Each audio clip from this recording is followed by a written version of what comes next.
आणि म्हणून रामरक्षेचा नाद, रामरक्षेचा ध्वनी, रामरक्षेचा छंद आणि रामरक्षेची देवता ही आपल्या मनाची अवस्था जाणून आपल्या मनाला भरभक्कम करीत असते.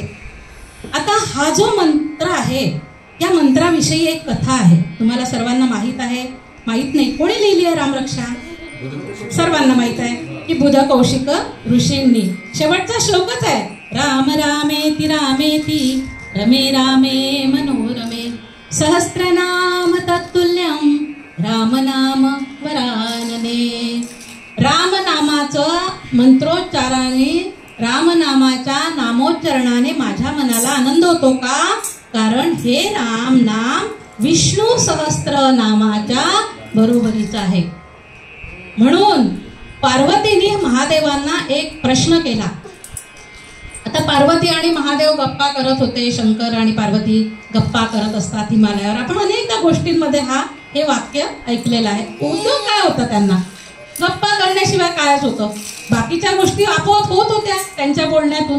परंतु गप्पा करत असताना पार्वतीने महादेवांना प्रश्न विचारला की नाथ, विष्णू सहस्त्र नाम हे खूप मोठं आहे.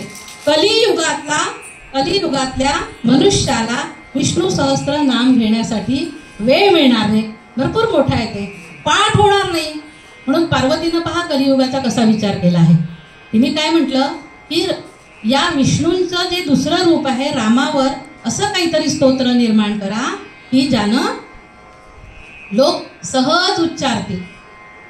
आणि मग महादेवांनी पार्वतीला त्या रामरक्षेविषयीची कथा सांगितली. कथा अशी आहे श्रोते हो, वाल्मिकींनी शतकोटी रामायणाची रचना केली. 100 कोटी श्लोक त्याच्यामध्ये होते. आता ह्या 100 कोटी श्लोकांची वाटणी करायची होती. कोणामध्ये?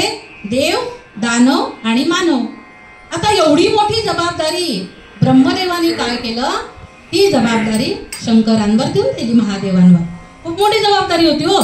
100 श्लोक यांची 3 भागामध्ये समान वाटणी करणार कशी? 33 कोटी, 33 लाख, 33,000, 3300, 333, 33. शेवटी एक श्लोक उरलाच. आता या श्लोकामध्ये हा श्लोक अनुष्टुप छंदांचा होता. अनुष्टुप छंद म्हणजे